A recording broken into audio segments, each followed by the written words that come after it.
Hello, Ray Phoenix here, and this is Star Wars Starfighter for the Ps2. This was a very early Ps2 game released in 2001. This game also came out on the PC as well. I had a demo for the PC version back in the day, but that was a long time ago. I don't remember it much. It probably was better than this version, because, PC versions of games typically are better than the home console version of games. This game's really fun. You can fly Star Wars, Naboo Starfighter from Star Wars Episode 1 in this game.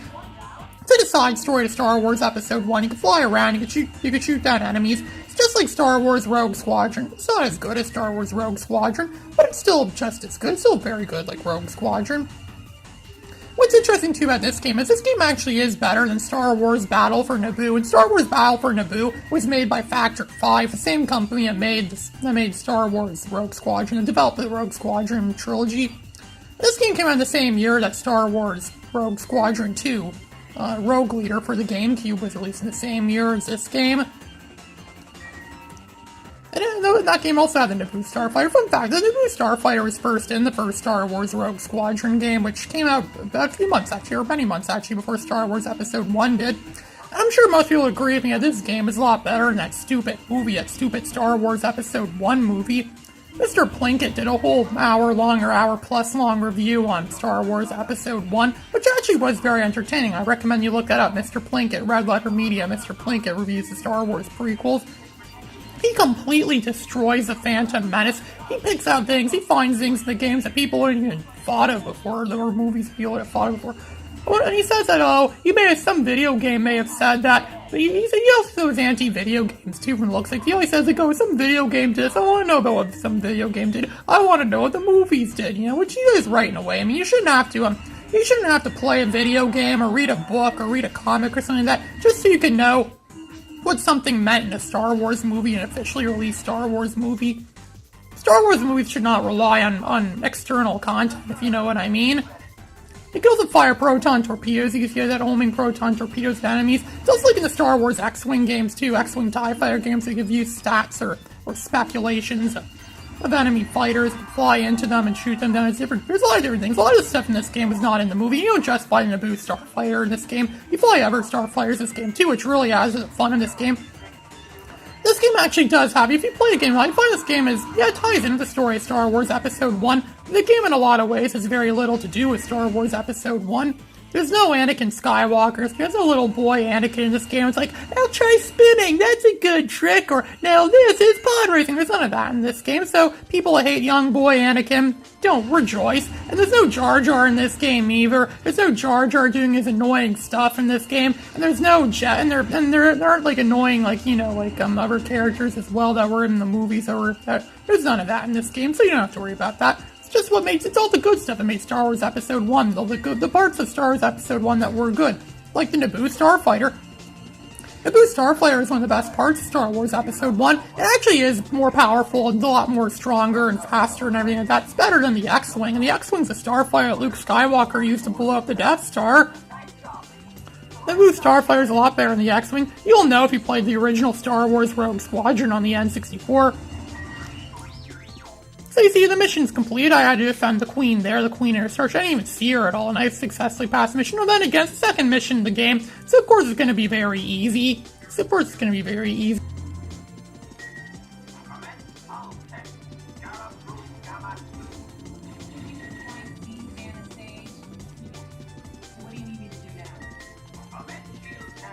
And destroy them. There's the Observer, and okay, so we're gonna shoot down the Observer. Okay, so we're still stuck in flying around the ship, as you can see here. Ooh, got hit. Ooh, get hit. If you fly close, you get hit. Oh, that nebula looks very beautiful. This game actually is very beautifully designed. The graphics and details look very lush and very, realistic and very good looking. And this is a PS2 game that came out in 2001. This actually looks better than a lot of later PS2 games. Ever see any of the later PS2 games? I played a lot of later PS2 games that look nowhere near as good as this. This just shows how powerful the PS1 was and how powerful computers and graphical processors were years before in the early 2000s. This definitely is a definitive game for the PS2 in the early 2000s.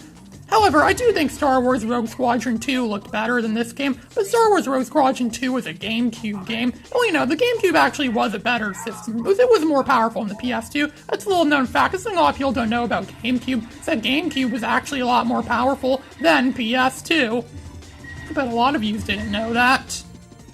I knew that. My dad knew that. Arcanine F50 knows that. Unfortunately, a lot of other people didn't know that, so that's why Gamecube didn't sell as well, which really was a shame. The Gamecube really was a very good system as well.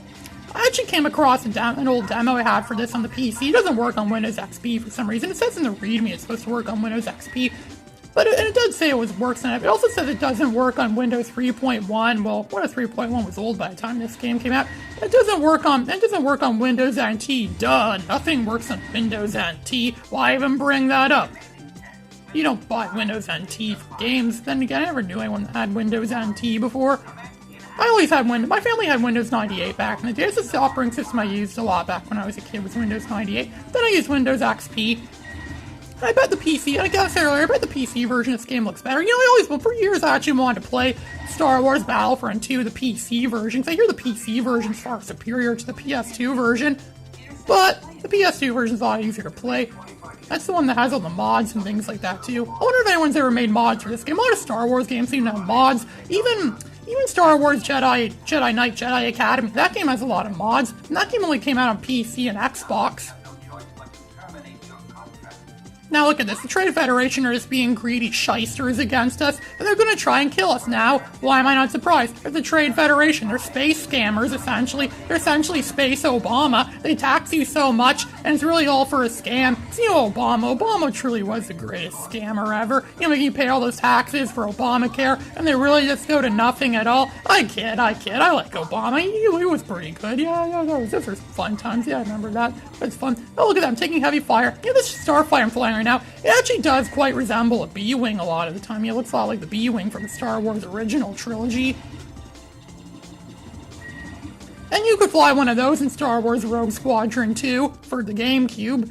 Like, you can fly in that Star Wars Rebel Assault game, which came out on the PC and PS1. I'll eventually make a video of that too. That game was kind of weird. It has live-action cutscenes. They're not actual scenes of the movies, oh no. They're actual scenes that they filmed for the game.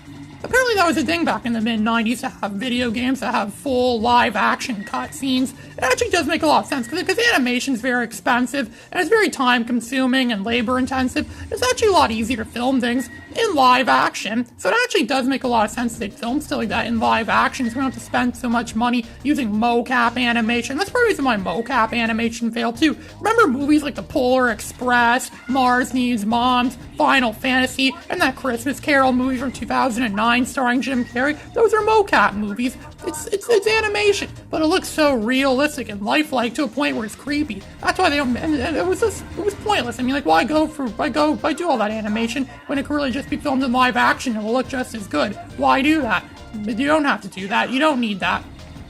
You don't need any of that at all. So that's why they don't make those mocap movies anymore.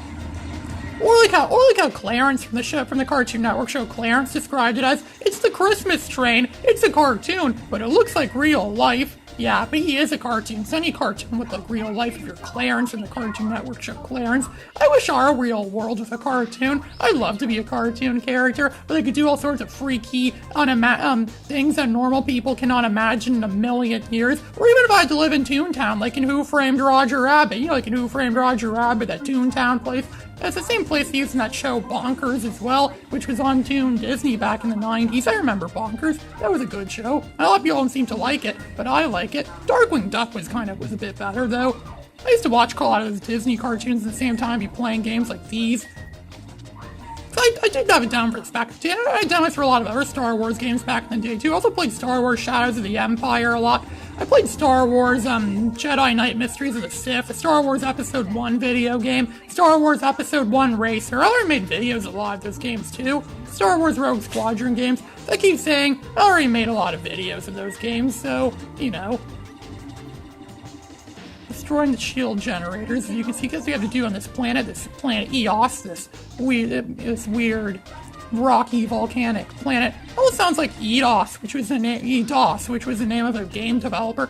I believe it was a company or one of the companies that worked on the first Lego Star Wars video game back in 2005. That's another Star Wars game I played a lot as a kid. The first Lego Star Wars video game, 2005. It really was a revolutionary breakthrough for its time. It's very dated by today's standards, but hey, it was really good. The same can be said for even games like Lego Island. Lego Island was really big back in the day. I mean, it was a big, huge achievement back in the day. I bet, but nowadays there's a lot of games that have done better things than Lego Island. You know, like the Grand Theft Auto games. Only I'd rather play Lego Island Grand Theft Auto. I was never into Grand Theft Auto that much. I have to shoot down the last shield generator. Keep breaking it down. I have to shoot down. You have to get those turrets too. Same with being on the closest source of the Death Star. There's so many laser cannons firing at you and things shooting you down. You know that you want to be careful with that. You want to be careful with getting shot down. And that's the end of the level. That fast. So this is Ray Phoenix signing out.